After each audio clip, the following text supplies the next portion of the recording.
everyone. What's going on? Hello, it's your two best friends, Almost 30 podcast, Krista and Lindsay. Welcome back to the show. Welcome. We're so glad you're here. If you are new to the show, we've had some incredible guests on recently. So if you're coming from other people's camps, we're so happy to have you. This is a podcast where we just have really honest conversations, hopefully to support you in your own evolution. Yeah, some good ones you can listen to. Gabby Bernstein, Jay Shetty, Shanae Alexander. So many. There's some good ones. So go dig into it. Can't believe it's been like 370 episodes. I know. Huh? 370? 300 and, okay, today makes 366. Whoa. What I don't know why I'm embarrassed by that. What are you embarrassed about? I don't know. It just is like. Not a lot? Yeah, it's too many. Oh, okay. You know what I mean? Just Joe Rogan has like 1,500. I know. That's a good reminder.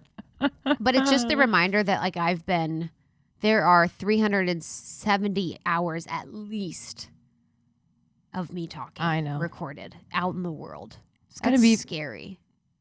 I think about like if and when our kids listen to this, like somehow Honestly. they find it. No, Should we rip it? We'll rip it. Yeah, we'll rip it by then. Wow, you're so embarrassing. Yeah, we're going to rip it.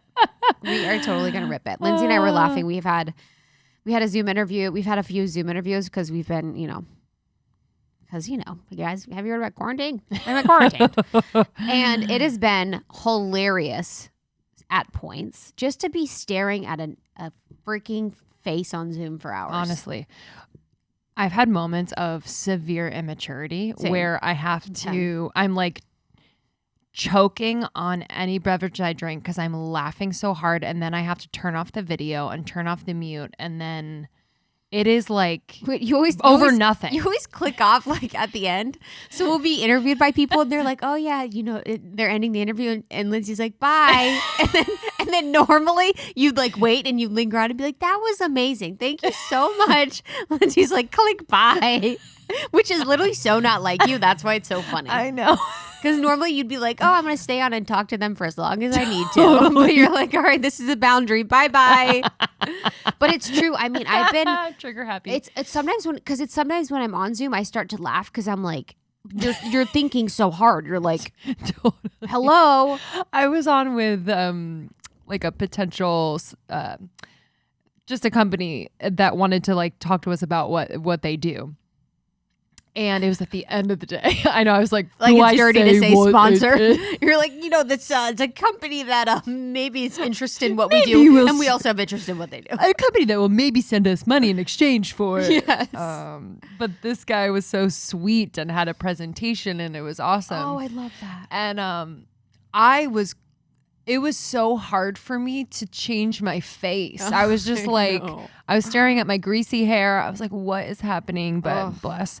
No, but I found this video of this woman who did a hilarious little, I don't even know if it's What's reel or not. Actually, it was on like another website. So let me find out what her name is. But let me see if it'll play. But it's basically highlighting a typical phrase we say in Zoom meetings and going off on it.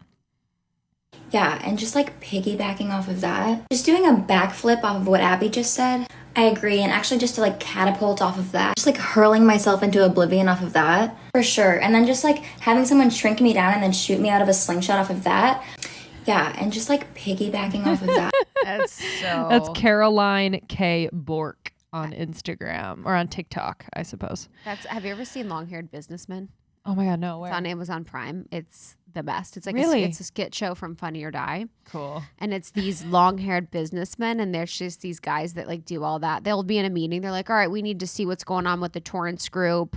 They're like, we've got to get all our ducks in a row. We've got to wrestle the pigs and get them in the corner, and we've got to be strategic about what we're going to do and got to get down with a strategy. And they have these meetings and they don't do anything, and they just use business phrases. Dude, it's phrases. Unreal.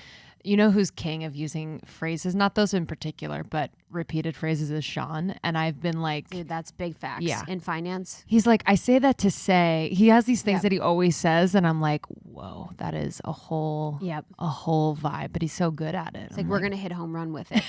And they're always like sports ones too, which are hilarious. Yeah. Oh, so wanted to check in on everybody. How you how's doing your with Zoom? How you Oh my doing God. with Well, the remember we had Zooms? our, we had this live training for Podcast Pro. So for Podcast Pro, we're doing an accelerator program just to help a really small group of people grow their podcast and monetize. You know, Lindsay and I, over the past 4 years, have done this all on our own, and we've done a really good job with it. So we're going to, hold people's hand through it. And we started our training. I had the freaking background of another freaking event on. Literally, You guys, so we get on the training. It's like hundreds of people, hundreds and thousands of people, millions and billions of people. Everyone in the world is on this training. Madison Square Garden on this training. And I am wearing a jean jacket, and I was like, we tested it. It was fine. And I get on, and we had been speakers at another event, and it was green screening my jacket. So my jacket had like freaking rosé bottles all over it. And you were like, Krista, yeah, you got to turn off your background. Okay. So I was like, what the hell? Because I looked at it, I'm like, why does my shirt look like I'm on fire? dude, the background thing is so, yeah. I've literally been on Zoom calls before where I forgot to turn it off. Yes. But yeah, I was like, oh, how are we going to do this? I was like, how does she not see I that there's saw it. beverages on her face? I saw it, but I thought it was just me. Isn't it weird when like we observe things or are aware of things that are completely either wrong or off or whatever, and like our brain like tries to make it logical, or like Yes. you're just like, my brain yeah. was like, think positive. It's just you that sees this. Literally, my brain was like, don't worry, girl. It's just you.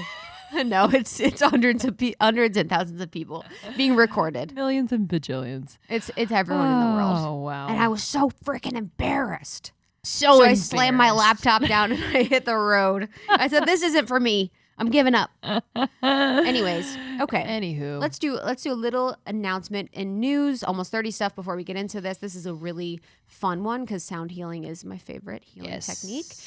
So almost 30, we're doing our new paradigm series. So these are workshops that allow you to go deep in 2 hours on topics that are super fascinating, interesting, whether it was aliens and our collective ascension before, or dealing with anxiety or energy healing or human design. We have powerful workshops coming up in October and November. yeah. So this October we have on October 14th from 5 to 7 p.m. PST. Jazz the Moon Mother. We are going to be doing a human design workshop for your money alignment and purpose. We've had a lot of requests to do more human design workshops, so this one is going to be incredible. And then on October 22nd is Danica Brescia. This is going to be centered around self-care. She is the self-care queen. She just founded the Self-Care Society. So we'll be digging deep into routines for optimal living. And then our healer, Kiki Robinson, is joining us on October 28th for a tarot and psychic channeling workshop. We're going to learn how to do it. Kiki's unreal. You guys have heard us probably talk about her a lot, but she has helped us through this year in profound ways. And so those are all available at almost30.com/new paradigm. We would love to see you there. A portion of proceeds goes to charity. Yeah, and you can visit our shop almost30.com. We have our eco-friendly, sustainable merch, which has just looked so darling on all of you. Yes. Tagging it, thank you. And we also have, programs, courses, downloadables to support you in your evolution, and especially during this time when we have more time at home, when we are kind of like directing our energy inwards and being with ourselves a bit more. And these can just really help to support you. Yep. And then we're right now rocking our Podcast Pro Accelerator. So Lindsay and I put everything we've ever learned in podcasting and building our business to what it is today in your Podcast Pro. And we are hand-holding a select group of people through the process to grow and monetize their show, which has been a freaking delight. It is so like fun. super intimate. We're sharing everything and it's been a blast. So fun. All right. Today on the show, we have Dr. Kulreet Chaudhary. This one was special. We actually recorded a few months back. So before COVID, just want to kind of say that out the gate. But this one is kind of a timeless episode, and one that I found so fascinating. We talk about sound healing. So she has a book called Sound Medicine, How to Use the Ancient science of sound to heal the body and mind. And, Krista and I have both had experiences with whether it's sound baths or other forms of sound healing, binaural beats, etc., that have really, helped and aided in particular healing. So it was fascinating to talk to Dr. Chaudhary. Yeah, she is. She works in India, where she's implementing the use of sound medicine into the treatment of chronic disease, and also studying ancient mantras and their effect on people. So this is about sound and mantra, which is really beautiful because these are accessible healing modalities. She is an integrative neurologist, neuroscientist, and former director of Wellspring Health at Scripps Memorial Hospital. And she has been all over the world with her studies. She's so smart. And I just found this one to be super fascinating because in my life, I've truly seen profound healing for myself through sound. Yes. It has been incredible, and we are all electric beings. We are all affected by vibrations. And so the essence and idea of sound is that we can heal by having the right type of vibrations match our own personal vibration. But we'll get into it. Yeah, we'll get into it. And she also has recordings available too. I love these, so I wanted to direct you to them on her website, or you can find them on iTunes. But her website is drkulreetchaudhary.com. We'll have that in the show notes as well. Thank you, Dr. Chaudhary. We loved talking to you. And if this episode just really hit you and impacted you, I'm sure it would do so for a friend or family member. So pass it along and tag us on Instagram. We'll reshare, and we really, really appreciate your support. Subscribing to the podcast means a lot to us. If you want to leave a 5-star review, if you love it, we'd love that too. Yeah, we appreciate you so much. We'll see you at the New Paradigm workshops. We'll see you at Your Podcast Pro. If you want to start a podcast, we got you. And then always, we'll see you on the other side. Love ya. Love ya. So excited to have you here.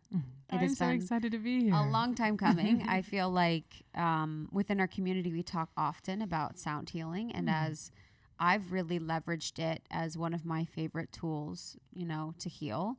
I've seen such profound transformations with it. So I feel like this conversation in the book that you wrote, Sound Medicine, when it came to my door, I was like, oh, this is what's happening. This is what we should be talking about. This is the information that I want to share with our audience. So we are so grateful to have you here to transmute and transmit and use transmission to share all this information with us. Oh, that's fantastic. And do you mind if I just ask, how did you get introduced to sound medicine? I'm trying to think. I think living in LA, it's an activity that people do often, and it's readily available. So I feel grateful for that.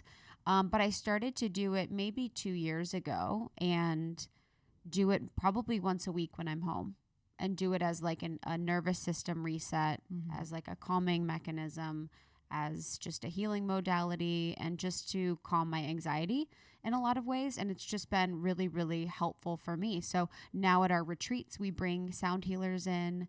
Oh, fantastic. Yeah, to just help, really set the stage for everything. But I've literally couldn't say enough good things. I find it interesting that it's many of, the younger people that are rediscovering this. And this is an extremely ancient modality, but it's younger people who are just completely in sync with it, and they're incorporating it very quickly into their lives. And it's a rebirth of something that is so ancient, but the way that it's being born again, just as you said, like, I find it to be something that I can go to as a reset. It's exactly in line with the way that it was written about even 8,000 years ago. I think we live in a time where things are so loud, whether it's social media, the news, living in cities, it's loud. And so, while on the other ends, if we find ourselves in silence, it's actually quite challenging. We're like, what is this? I'm left with my own thoughts. So it's actually been really helpful for me, whether it's, sound baths or binaural beats, mantras, chanting, singing. I sing. So it's like that has been very healing as kind of like a bridge connecting me over the chaos into something much, much higher. And I'm really, what I love about the book too is just the explanation of the history. So like I'm learning about the history kind of helps me to up level the practice of it rather than just like, okay, I'm going to go to one sound bath this week. That should be good enough to get me through the week.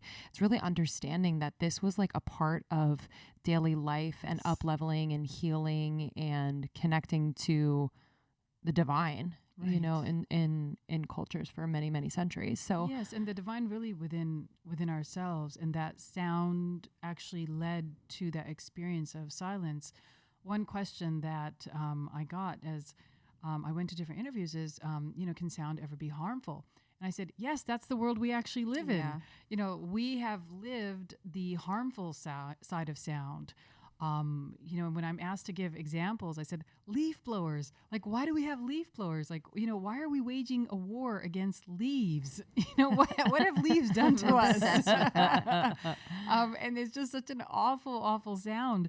And we don't really think about the way that sound impacts us, you know, negatively or positively.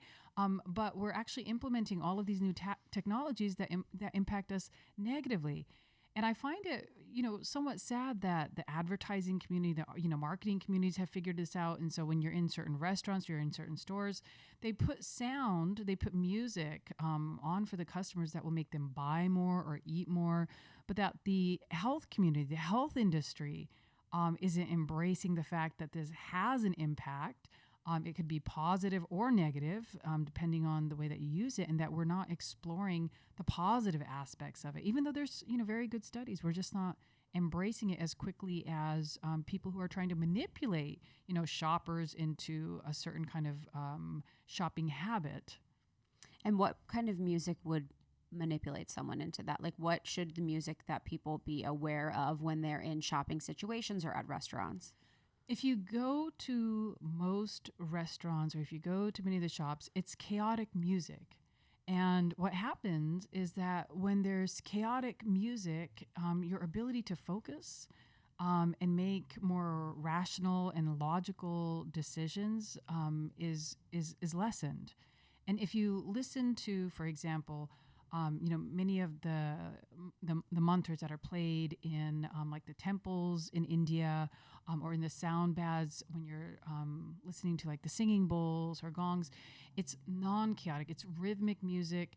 And the difference between the two is one has resonant frequencies that are in line with nature, and anything that has a resonant frequency that's in line with nature brings you basically more in harmony with yourself. Like when we say, you know, it helps me to connect to the divine, well, where is that divine? What are you trying to connect to? You're ultimately connecting to some energy, you know, whether we call it divine, whether we call it nature, you know, whatever the new word is, source, soul, we have so many different labels for it. But it's some energy that ultimately is animating like this physical body. It's whatever that energy you want to call it that's animating this physical body. It's within you. So it's these sounds of nature, these natural frequencies of nature, they help you to resonate with yourself, you know, kind of capital S, the part of you that cannot be manipulated, you know, into eating more or shopping more, the part of you that has greater clarity, the part of you that feels connected, you know, to the natural world and yearns to live in harmony with other people and the environment. Mm. I'd love to take a moment and just trace back the history of sound therapy for people who don't know that it goes back so far. It's basically in every ancient culture. And I was surprised because, you know, there were certain cultures where I knew that they had a history of sound. India, of course, given my background, I knew it was, you know, heavily steeped in this tradition of sound medicine. Although I have to be honest, I did not realize to what extent. I knew it existed, but I did not know to what extent and just how powerful it was. And then cultures like China, I think, you know, many people would suspect that they're probably doing something with sound. But, you know, I didn't even realize how deeply Egyptian culture was using sound, and not just as a form of medicine, but as a form of technology for In the pyramids. Yes, for architecture. You know, as they're looking at how did they create, you know, some of these structures, and how did they create tools that were so precise. You know, there's archaeologists that are now theorizing that they were actually using tools that produced sound to create this. And just, there's even in Africa, I mean, there's every ancient tribal culture, every ancient culture that still has records of the past, you will find sound as a critical part of not just their medical system, but a critical part of their agriculture, a critical part of society in terms of different ceremonies. So sound was never separated. And in a way, we're still doing that, but we're doing it in kind of trivial ways. When we go to see movies, there's a soundtrack. And why is there a soundtrack? I mean, can you imagine seeing a movie without a soundtrack? You would not have an emotional response, right? Or the emotional response would be significantly dulled. So why is it important that there's a soundtrack to a movie? Or why do people have headphones on in the gym when they're working out? Because they realize that sound has a really profound effect on their mind. It has a profound effect on their body. But we're doing it in all these trivial ways. We're not doing it in ways in which we can actually enhance our lives, improve our lives, strengthen our mind, strengthen our body. We're doing it in all of these ways, just to kind of entertain us or distract us. Yeah, I completely agree. And in the pyramids, it's like it has the perfect acoustics believed for ascension. Exactly. Which is one of the powerful things when we're thinking about rewriting aspects of history, is relooking at the pyramids as tools that potentially humans used, or potentially extraterrestrials, to ascend or to really heal. But in that way, with the sound vibrations, I think it was maybe doing sound baths, but maybe understanding so profoundly that we are vibrational beings. Yes. And then seeing the effect, I think almost everyone would agree, just like a soundtrack with a movie, that it makes you feel, right, whether emotionally sad or happy. But then it's funny that people sort of have a block with it healing you, or with it really, or brainwashing, I think, in a lot of different ways, or affecting you in a way that's going to change the way that you act. And I used to go to like EDM shows all the time. When I was younger, I'd go to EDM all the time. And then when I realized how damaging that could be, about how like it could really mess up your chakra system, how it could really just create this chaos inside your body, I no longer am able to really participate, which has been such a shift for me. Well, that's beautiful that you had that awareness, and that's really what I'm hoping that this book will bring out, is just an awareness that sound actually does matter, and also the way that we define sound. People think sound is just what you hear, but that's just what we hear as human beings, because we have a certain spectrum of frequencies that we can hear. But other animals, other creatures hear frequencies that we can't hear. So ultimately, when we say sound, we're saying that there are frequencies that we're constantly bathing in. Some we can hear and some we cannot, but all of it is actually sound. And that's a big difference between, Western medicine right now and Eastern medicine. Is Eastern medicine accepted that we were vibrational beings.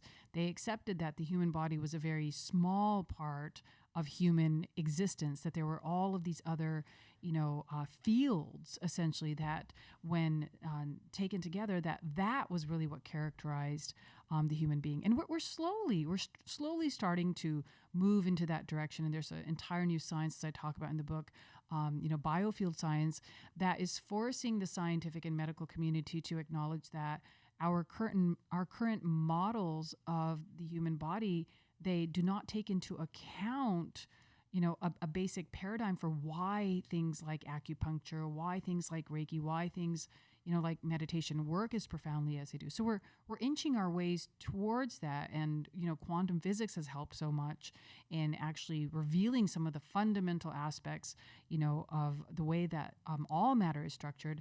I just find it still difficult to believe that medicine is so reluctant to dive into something that has, zero side effects, is it unbelievably, inexpensive, has a tremendous amount of history. It's extremely easy to study. And yet we're still very, very reluctant, just because it challenges our paradigms of what we had assumed was a human being. I think it's reliance on the five senses. I think we have, as humans, it's like we only rely on the five senses, and anything beyond that feels beyond us. And I do feel like within the medical community, it would be too easy in quotes, if we were to use sound to heal and solve a lot of problems. You know, it's kind of like the rest, water, meditation, sound would be something that would be accessible for all. And that sort of breaks the paradigm that we live in the United States. In talking about that, you know, you mentioned that humans are giant sound conductors in the book. And I want to talk about what that means and how we absorb different types of waves. So it's on multiple different levels. You could, start to dissect that. But even just on a biological level, we actually do have these little antennae on each one of our cells that pick up sound waves, that pick up vibrational waves. And as they pick that up, they actually change the biochemistry inside of the cell. So even if we only accept the physical aspects, of human existence, even on a physical aspect, we're actually wired to respond to sound. And, when you go kind of beyond that, even looking at what is the human being mainly composed of, predominantly water, we're 70% water. And, there's been very significant scientific studies now that have shown that water does appear to hold memory, particularly with sound. And if water holds memory for sound, and this isn't just sound such as, a mantra playing. This is, when we look at what we have found is that everything is singing, everything is producing a sound. And so when we even record the frequency made by a medication, for example, like heparin, and then we expose the water to it, and if somebody drinks the water acts as though it is heparin, that it has encoded some information just being exposed to the sound of heparin. And so we are made predominantly of water. And so on a cellular level, we have evidence that we respond to sound, and even just the mechanism of how water interacts with sound and us being composed primarily of water, it should be enough to intrigue the medical community as to what else could we be doing with this. I'm curious, like what you found in your studies, a lot, I'm just speaking mainly about our audience, but are living in or around big cities. Yes. And there's just a lot of obvious sounds being in a city and then some not so obvious sounds. I'd love to talk about like what we can be aware of as humans and the sounds that could be affecting our mental, emotional, and physical health. That's a great question. And I always start with, focus first on the things that you can control. Because I'm not trying to scare people out of like leaving their homes. And I'm just generally not a proponent of panic in general. Same. And so I don't want people to look at it as I'm sick because I live in the city and I've got to get out as soon as possible. And so I say, well, first let's just start with what do we have control over? Well, the thing that we have the most control over are the words that we say, right? And I think if anybody has ever been in an argument with a loved one or has walked into a room, either with a boss or a colleague and have just been bombarded with negative words, you can attest to how powerful the experience is in the body and the mind when you are bombarded with negative sounds, negative speech. And so if we first just, let's say we can't control the fact that we live next to, a railroad track, or that our neighbors have, the loudest leaf blower on the block, or, that there's some other sound producing machine or building in the area. Let's at least first just think about, how are we impacting others through the sounds that we're making? And how are we being impacted by others by the sounds that they are making? And I have always found that when you become aware of your own speech and you alter that, the people around you begin to communicate with you very differently. So that I would say is number one. First of all, just look at the sounds you're making in the world. And then secondly, a mantra practice can be done anywhere, and like sound baths can be created anywhere. And I'm a big believer that the immediate environment that you create, and this is consistent also with what was written in the Vedic records as well as in the Siddha records, that the immediate environment that you create around yourself is more powerful than the external environment created by other people. And so just having a place in your home where you're either meditating regularly or chanting regularly, you're doing singing bowls or doing sound baths, that is more significant in terms of the impact it'll have on your mind and body than any external influence can have. I think too, when you're talking about sound and water and us being water, it was also Emoto's book on water, the study of water, that was really profound in seeing how much sound can change the shape and structure of water to make it, more crystalline, so it's beautiful like a snowflake, or hexagonal in its natural state. And then understanding from there, if we're changing the structure of water, we are mostly water, then we are changing our cells. Exactly. And you talk a lot about how it can actually change your cells. And would that be because of the psyllium that you talked about with the antennas that restructure cells? That's just, we're only barely starting to understand the biology of sound. And so that's just one of the discoveries. Part of the challenge with science is if you're not looking for something, you're not going to find it, right? And so it's as we start looking for these things, we start actually finding it. And so that's just, one of the things. But in ancient traditions, like in India, even today, at the end of every spiritual ceremony, there is a liquid given out called tirtham. And tirtham is the water that was present during the spiritual ceremony. And then it's handed out to each person. And it's understood that that water has now been charged by the mantras that were chanted during the ceremony. And so you're getting a direct experience on a physical level of the mantras the second that you drink that tirtham. And that comes from the ancient knowledge that water has this capacity to absorb sound in a very profound way. And so we are just barely starting to discover all of this. But when you look at, the ancient records, even though many people today don't know why they do it, like they don't know why they're taking the tirtham at the end, of these spiritual ceremonies, there was at a time the people who, we call them the rishis or the yogis, who first had the direct experience of sound in this way. They had such a deep scientific knowledge of why they were performing these rituals. Wow. You've mentioned mantras a few times. So for anyone that doesn't know what a mantra is, could you explain, and can we create our own mantras? Like, what would that look like in our everyday? Oh, I love the question you asked. So mantra, when it is translated, man means mind and tra means through.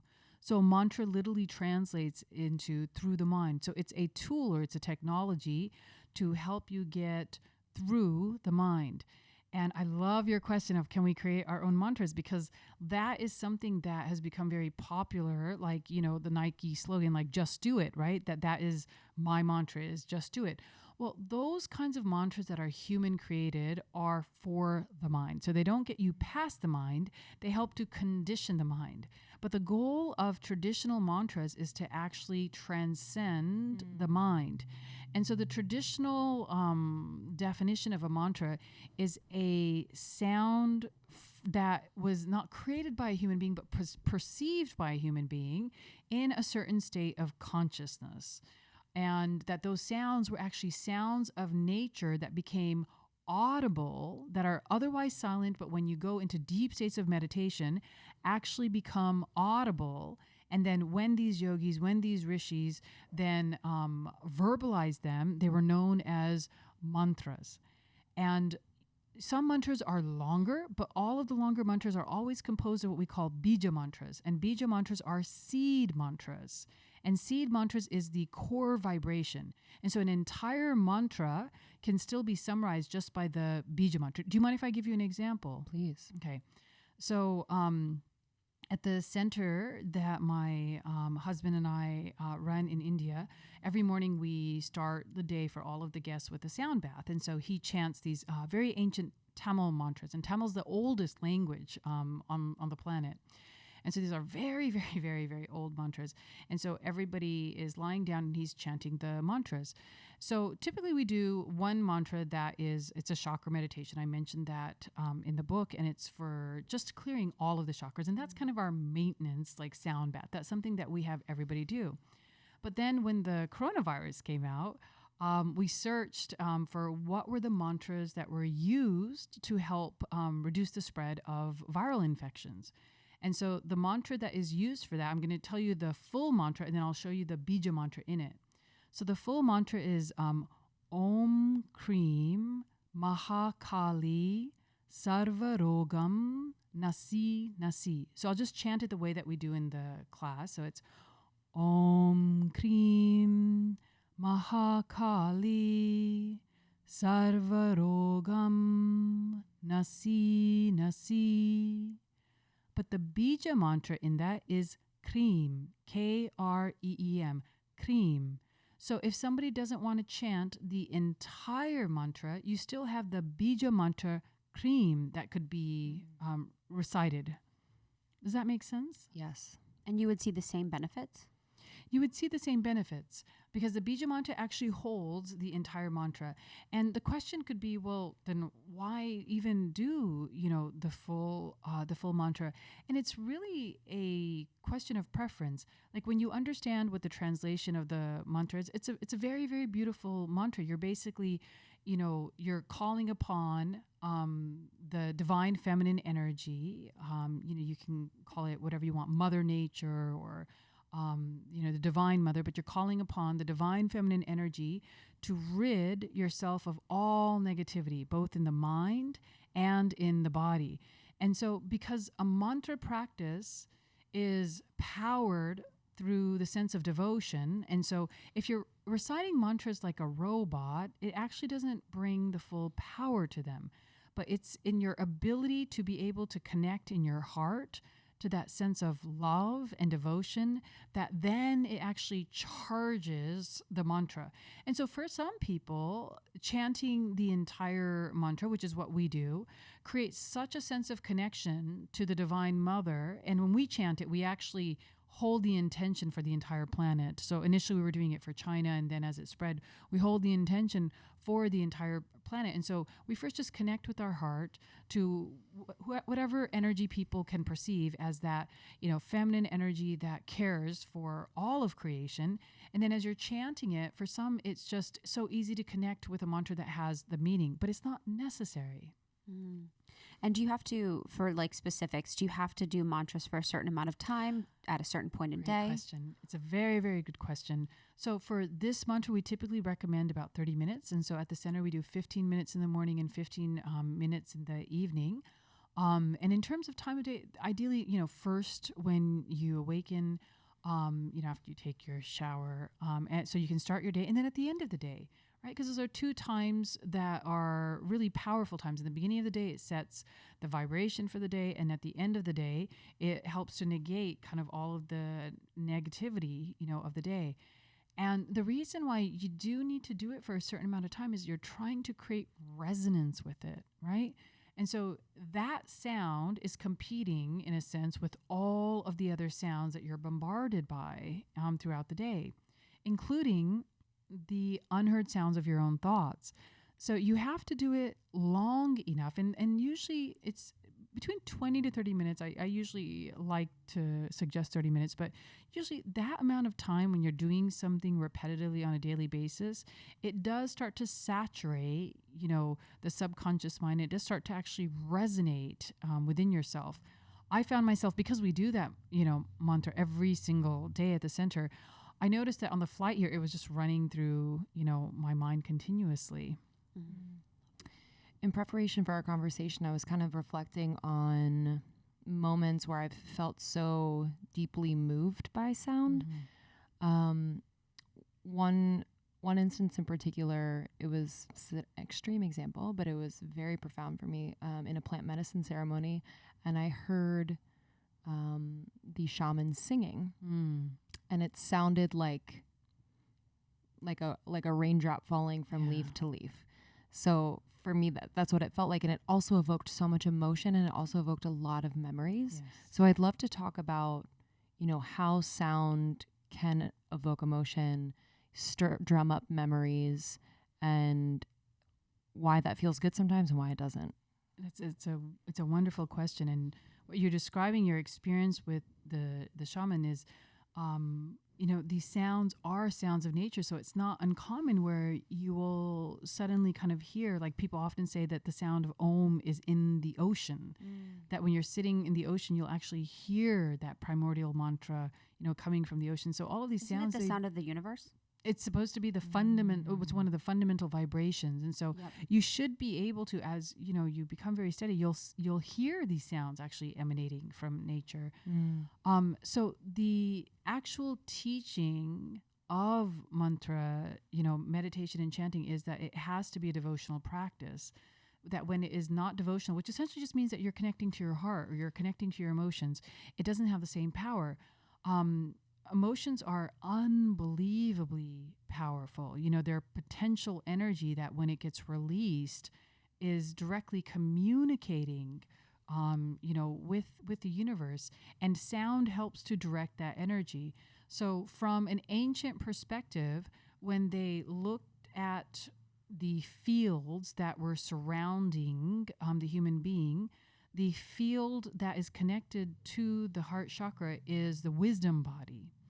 And in order to go further inward to the final sheath that is covering, you could say, the soul or the self, which is known as the bliss body, you have to pierce from the wisdom body into the bliss body. And so that requires a tremendous amount of energy. So your heart or your emotions are actually the vehicle for being able to pierce that final sheath. And when that happens, and sound happens to be, the seeds of sound, you can say, are actually found in the bliss body. That is from where they originate. That when that happens, you experience that sense of bliss. It's why, when people are accustomed to meditating, there'll be a point where they just go, oh my gosh, I lost everything, and it was just pure bliss. And it's a soundless state, which I think is very interesting, that sound ultimately always leads to silence.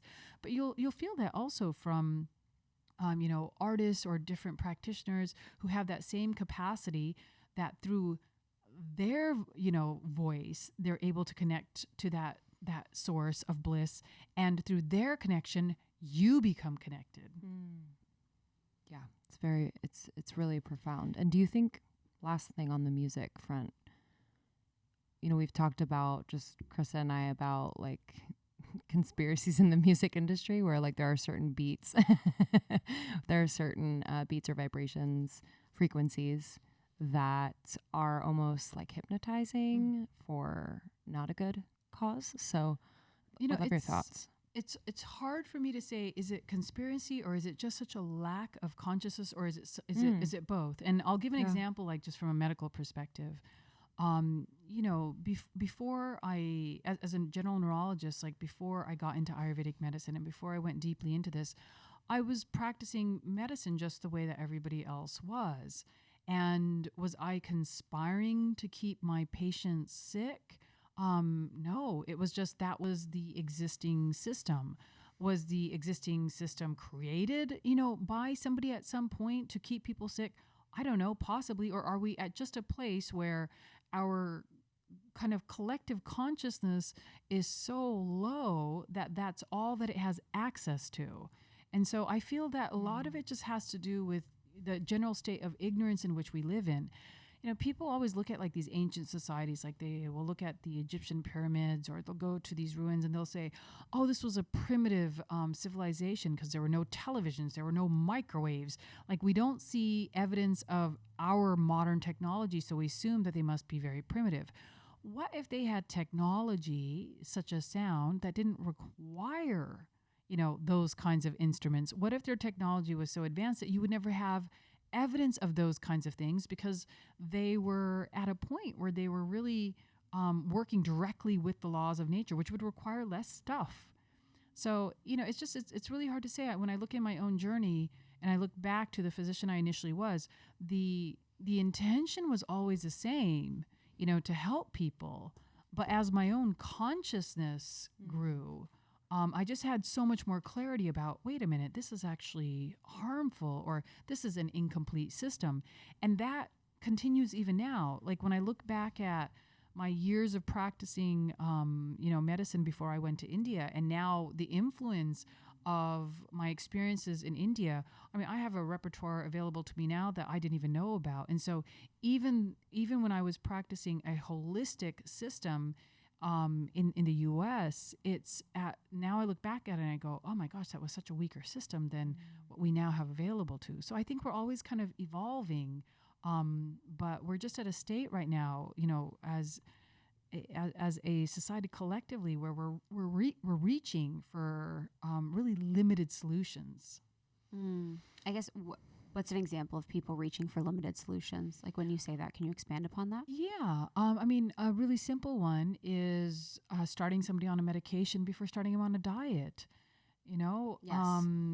Not even taking the time to talk about how exercise and diet impacts things like cardiovascular health, and instead just writing a prescription because, physicians have to see patients in 5 to 10 minutes, and you can't really connect with a human being and, create a healing relationship around that. I mean, so when we look at even the models for our modern healthcare, it's such a primitive way of approaching health. And so when you put people into that model, they would just have very, very, very limited solutions. Yeah, that makes perfect sense. And, when you talk about previous technologies that people leveraged and like how we think that now this is the most advanced, Graham Hancock, who's an author, he did writings about that, about how there were different and more advanced civilizations that had really advanced technologies that were probably beyond us. And Eric von Däniken, who wrote Chariot of the Gods, has in each chapter different historical events that happened in history and how those were more or less more technologically advanced species of humans than we believe there were today. So it's just a different look on that, but I am in complete alignment with what you said. I wanted to talk about too, just to finish up the conversation about mantras. Where could people find mantras, and like, do they need to be careful that they are like, could you get a mantra that's negative? I guess, should people be thoughtful about the mantras that they're taking in, and where could they find them? That is such a great question. So in my own research and in my own practice, I've always relied on traditions that were very, very old, meaning not something that has been recently created. So mantras that have been passed down from one generation to the next for thousands of years. And in the book, I give a series of Sanskrit mantras, and that's by no means to say there's not mantras available, in other traditions. Not at all. I give those just because they're a very, very reliable source of mantras, because they are still practiced in India today after thousands and thousands and thousands of years.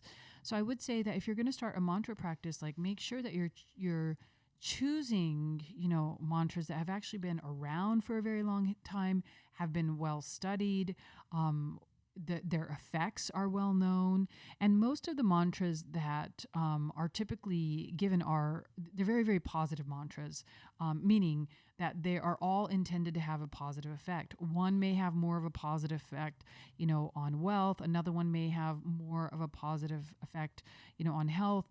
But my own teaching was that all of them are divine reverberations. And so even though you're choosing one for one reason, as you go deep into it, it gives you everything. Does that make sense? Yeah. So even though you're coming in because of one motivation, as you become joined to the mantra, it gives you everything. But like in Sikhism, there's a specific mantra, Waheguru, and that is also coming directly from like a spiritual lineage. So that's my only suggestion. And Buddhism, has also specific mantras, is choose a lineage that you first of all resonate with, that is devotional for you, meaning choose a lineage where when you are thinking about it, or you're when you feel into it, you feel a burst of love, you feel a burst of devotion. That first choose that, and then to choose something that has some historical validation, for its use. That mantras that were successful tend to get passed down from, one generation to the next. Yeah. I think just the point about mantras, us thinking about creating our own. I think so many people have their own mantras where it's like, I am beautiful, I am these things, but it's not really the correct definition. No, that's an affirmation. And that's great. First of all, there's nothing wrong with affirmations if you want to stay in the field of the mind. Mantras are for people who say, I'm done playing this game. Every time I do one affirmation, I just find another limiting belief. And if I was to look at all the limiting beliefs in my life, it would be like counting the blades of grass on the planet, that they're kind of never ending, that I'm tired of playing in the field of the mind. I'd like to go beyond it. And that's where a mantra comes in. So there's absolutely nothing wrong with an affirmation. It's a tool for the mind. A mantra is a tool for going beyond the mind. So it just depends on what your intention is. Is vocalizing them yourself or is listening to them as powerful as vocalizing them yourself? You guys ask such great questions. Thank you. This is amazing. You're really a wonderful interview because you're just asking such wonderful questions. So they have different purposes. And so what I was taught in terms of a personal mantra practice, that, you can first start, like the mantra I gave you for reducing the negative influence in the mind and the body, that you first do it out loud, and then eventually you do it softer and softer until it becomes silent. And then even as you're starting to do it silently, eventually it becomes fainter and fainter and fainter. But there are times that you would specifically want to do a mantra out loud when you're trying to charge something, okay? When you do it out loud, like to charge water, for example, or like in India, they will charge, they're called yantras. They're these geometric figures that are made out of specific types of metals, and they actually record the mantra into them. They will absorb the energy of the mantra into them, and then they are used for specific things. They'll be used like in farming to help the crops to grow better, or they'll be used to be placed in a home or used to be placed into a temple. For those types of things, you would do them out loud. And for example, like what we do at the center, because we're also trying to connect the group of guests that are meeting us, so we're trying to create a coherence between the guests and the practitioners. The practitioners are trying to help them to resonate basically at another level. Then we would do it out loud. So there's purpose for both, but on a daily practice, I would recommend like first out loud until you become familiar enough with the mantra and it gets subtler and subtler and subtler. But there are also purpose for doing them, out loud at times. Would you say resonance is like vibration?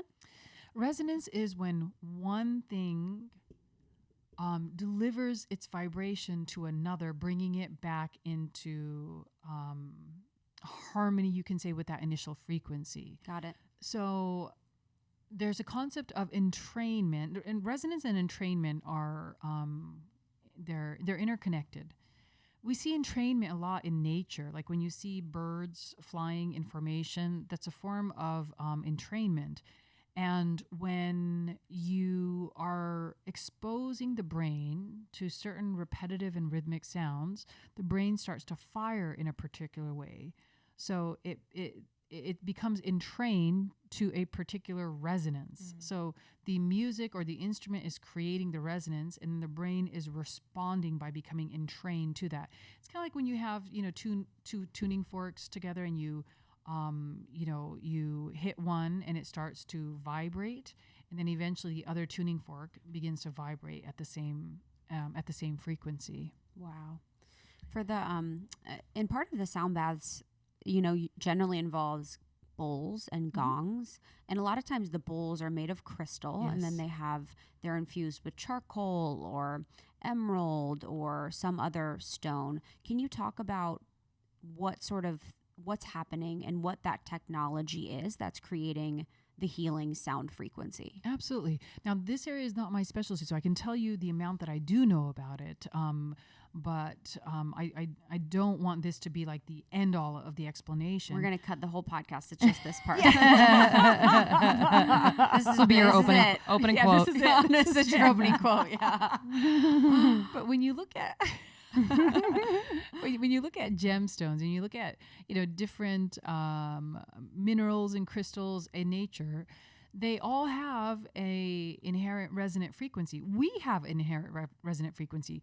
When you go to every organ in your body, what we're now finding out is that if you get a healthy cell, you can actually record a resonant frequency that cell makes. And so all of our cells are literally singing. But it's not just limited to our cells.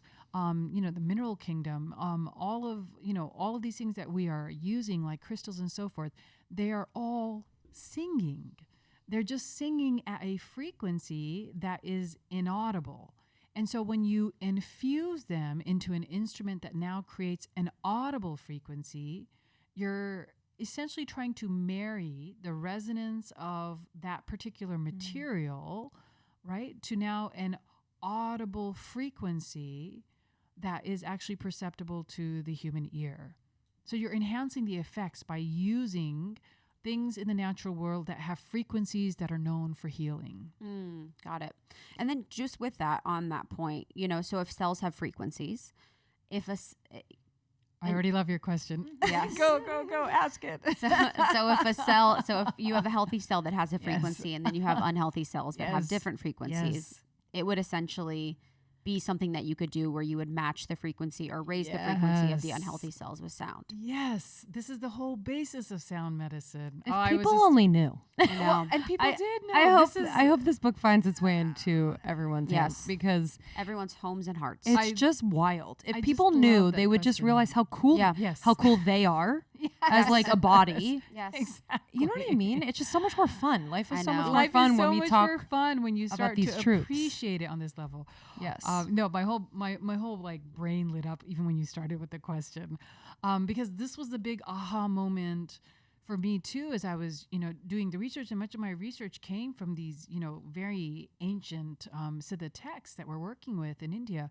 It was wait a minute, well, why is sound so powerful? Well, if each one of our cells is singing a song, when it's diseased and it goes out of tune, wouldn't the fastest way to get it back in tune is just by having it hear the correct frequency?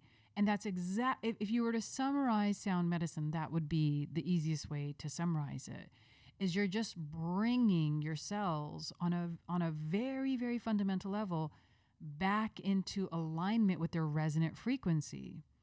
And if we could harness that technology, which clearly they did in ancient times, the things that we currently see as incurable and the things that we would consider to be miraculous, they would no longer be miracles, right? Because you would just understand this new science of sound and you'd go, well, that makes total sense.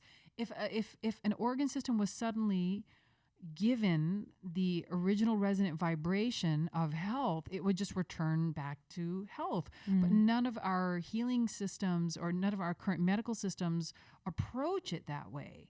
And even in systems where we are using herbs, like in both Ayurvedic medicine and Siddha medicine, which are the two oldest medical systems that both happen to come out of India, but even when they were planting the herbs, they were exposed to mantras.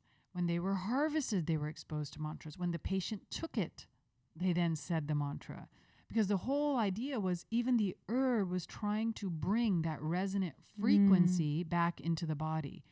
And so every aspect of healing used sound medicine on some level. Some of it was directly audible to the patient, but even in the way that the herbs were prepared, even in the ways that the buildings were prepared, sound was involved. So sound was involved in the structure of health at every single level, because the whole idea was to bring back people on a cellular level to their resonant frequency of health. Are there sounds related to the various doshas in Ayurveda? There are. And this, I always say, you should work with a practitioner because you should only use those sounds for short periods. So when you're using a mantra for a very specific condition, you should never use it for long periods, because once the condition is in balance, if you continue to use it, you'll create a new imbalance. So the only mantra for the 3 doshas that works on balancing all 3 doshas at once is the chakra mantra that I talk about in the book, because it is not trying to balance just one dosha, but it's working on all of the doshas. And so if you're doing something that is working on all of the doshas, it will bring everything into balance. But you are correct. When something is very severely out of balance, we will give a Bija mantra that helps to balance, a particular dosha. I love within your, in the book, within your mantra practice, and you guys give, you guys, you and the crew, you give a great guide to people understanding, working with, and leveraging mantras. And you talk about an altar. And actually, we've never talked about altars on the podcast. So I'd love to talk about how you can build and why you would use an altar. Absolutely. So, an altar by no means is necessary. And I think sometimes when people think of altar, it's a charged word. Because they immediately think this must be a religious practice. And although altars are oftentimes used in religions, they don't have to be inherently religious. And, as I mentioned before, since the power behind any kind of a mantra practice is the feeling of devotion, it's actually having, something that activates the heart center. And this is something that has been proven now, by organizations like the Heart Math Institute, that the heart has such a massive electromagnetic field, and that electromagnetic field is larger and more powerful than the one generated by the mind. And so when you activate the heart center through feelings like gratitude, it has a tremendous impact on the mind. So the altar is intended to be something that would activate your heart, and so either putting, certain crystals that are known to help to activate the heart or open the heart up, or having an image there. And for some people, like if they are of the Christian faith, having a picture of Mother Mary may just immediately kind of flood them, with feelings of love and devotion. For somebody who's Buddhist, it may be a picture of the Buddha. But it's meant to help you to create a sensory experience that brings you into the heart, because you're competing with you're just being bombarded with all of these senses throughout the day. So you're competing with your eyes being bombarded with your iPhone, your nose being bombarded with all of these different smells. And so you're trying to, lighting a candle, it just helps to reduce all of that stimulation, burning some incense or some essential oil. It just helps to purify, your sense of smell and just prepare you to really sink into your heart. Are there particular sounds that will enhance or increase your ability to exert energy, to sleep, to focus? Absolutely. Because I'm thinking about people out there, especially as it relates to sleep, who find it really hard to enter into a deep sleep. So are there particular sounds that you can recommend? There is. And I mentioned many of them, in the back of the book, and many of them overlap because, it's kind of like when you're looking at certain vitamins, like, this vitamin has a list of these positive things it does, and this vitamin also has a list of positive, and some of them overlap because they're fundamental to your well-being. And so some of them, overlap. But like for sleep, for example, there's a wonderful mantra. And again, you can either just use the Bija mantra, which is Haim, or you can use the full mantra, which is Om Haim Namaha. Om Haim Namaha. Yeah, or you can just simply do Haim, but that's a wonderful one for sleep. It's actually a good one for the mind in general. It's a wonderful one to help connect to deeper wisdom. It's just great for mental clarity and for relaxing the mind. It's also great for creativity, for people who are in creative fields. What would be the perfect day like from a sound perspective? What would be a perfect day for someone? Well, I think the kind of day we actually structure for our guests at the center comes, to that. And I think we continue to perfect it as we start to use sound in more and more ways. But, there we get up, and the first thing we do is we have a sound bath where you have somebody that is chanting these ancient mantras, and you're lying down and you're just in a receiving mode, and then as like you're going for your treatments before your practitioner works on you, they're again chanting a specific mantra for healing, and if you're not in a center receiving this, it could still be that when you get to work or something, you just take like 5 minutes just to set your intention for the day, with a mantra. And then at the end of the day, and for our guests, we really do encourage mindfulness eating. And so at the beginning of each meal, just to take a moment of silence, and again, to focus the mind and to offer thanks. Again, even if that's not a mantra, you are using the sound of gratitude just through your thoughts. And then at the end of the day, we again come together as a group, and we do a chant now in a very active way. So the beginning it's a passive, at the end of the day it's an active way. So I think that's an ideal, you can translate that from our therapeutic model to your life of, you have something that you're doing in the morning alone, and then maybe as soon as you guys come into the studio here, maybe just for 2 to 5 minutes as a group, you just chant something together and set the intention for what is the vibration that you want to be creating here. And then as you come back home, then you have 15 to 20 minute mantra practice again alone. Beautiful. Yeah. Love that. This has been incredible. Yeah, this is so Can we go amazing. for You couple guys more have had hours. just wonderful, wonderful questions. Oh, thank you. I have to say, I was a little nervous now that I'm in rural India, that is this translatable? Like, yeah, is of this course. something that people would have to have the experience of being in a culture where it's kind of drenching with sound? And you guys have just taken every single concern out of my mind, because I'm so impressed with the kinds of questions you have asked. They're very intelligent Thank questions. you. Thank you. Yeah, this information is just so, I feel grateful that we are going to disseminate this information to our audience, because it's so profound and it's so important, and sound is so accessible. Yes. So It's so simple. It's you very know, simple. and that's It's what's cheap. Yeah, exactly. Cheap and simple and accessible, which is amazing. I wanted to just, my last question, I wanted to talk about just the leaf experiment. I really loved the leaf experiment, and I wanted to just share that with our audience as like an example of some of the magic that we live in. So these experiments, they've been repeated several times in history. And the experiment is that the experimenter will take, a picture of a whole leaf, and using a special type of camera and taking a picture of the whole leaf. There's we refer to it as different things, as an aura, but there's some kind of a light being emitted. And as we're better starting to understand the electromagnetic fields in the body, we're starting to understand that what has been called an aura before is really just an image of electromagnetic fields within living organisms.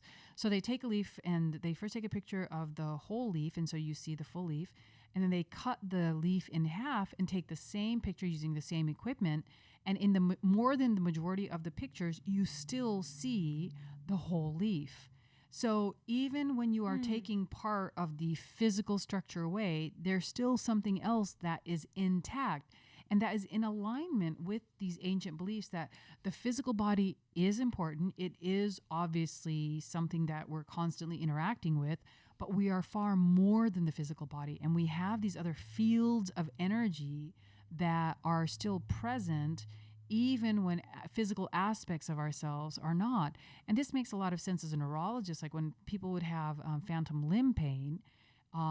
Which is what? Sorry. You didn't learn that during your neurology training? I think I have it now. Yeah. Do this I have some. So phantom limb pain is when an individual would have an injury where a part of a limb would be severed, but they can still feel pain in that area. Whoa. Yeah. And it's a very, very, very Fascinating. difficult condition to control. And we've always seen it as, well, we know that the brain is still perceiving that that limb is there, but why is it perceiving it? And we're starting to, understand that, because even though the physical tissue has been severed and removed, there's still an electromagnetic connection that is still present that the brain is continuing to perceive. And so, one of the ways we could potentially deal with it's a vibrational disturbance, essentially. One of the ways we could potentially deal with that is even through the use of sound to reset those neurons so that they're no longer experiencing pain in tissue that's no longer present, but still having an electromagnetic connection to it. So we will have to use vibrational medicine to deal with vibrational problems. And so many of my patients were so frustrated when they'd come to see me, because I'd be like the 15th physician that they saw, because they say, all of my labs are normal, all my tests are normal, but I don't feel good. I feel sick. And I'm tired of people telling me that I'm healthy just because my labs are normal. And so it's really forcing us into a place of saying, clearly there is something that happens on a subtler level than what we can measure when we're just looking at the physical body. And those might be areas, since we don't have any answers for them anyways, those might be areas that we at least give sound medicine a try. Do you feel like there's hope, in traditional medicine to incorporate, sound healing and other more alternative forms of healing? Or what has been your experience as a physician? I'm inherently a hopeful person. If I wasn't a hopeful person, I just wouldn't be able to live the life that I have, because I spring from one impossible project kind of to the next. And what always, moves me forward is, this sort of Pollyanna attitude of we're always on the verge of something fantastic and great. And I think that's a result of a lifelong meditation practice.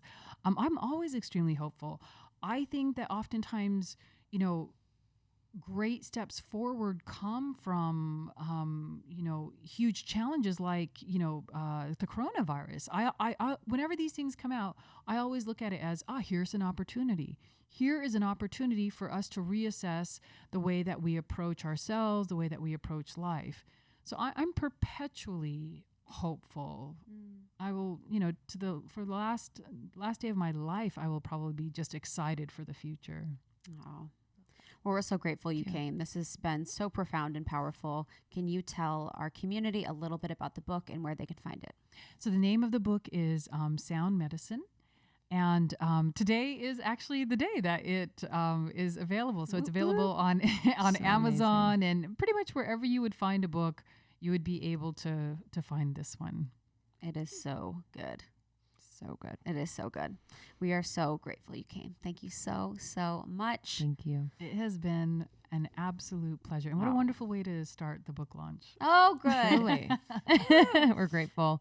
Thank you all for listening. And do you have a place that they could connect with you on social media? Yes, absolutely. It's just my name, Dr. Kulreet Chaudhary. It's Great. my website. And on our website, we have all of our social media links. And my husband and I actually did make a CD of the chakra mantra that I was mentioning.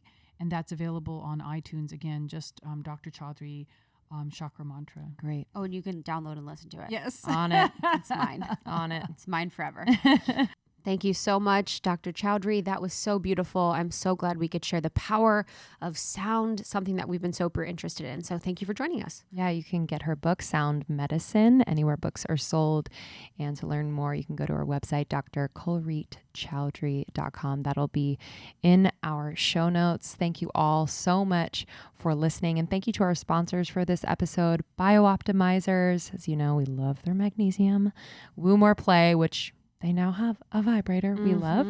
Osea Malibu, our go-to skincare, and drops. So you are using very clean laundry detergent, good for sensitive skin. Yeah, thank you so much. So you can share this episode with a friend so they can hear and get the goodness. Almost 30 podcast on all socials. We would love if you subscribe to our newsletter. We send announcements, personal notes, tons of goodies, and we will see you every Tuesday and Thursday. Love ya. Love you. Bye. Bye.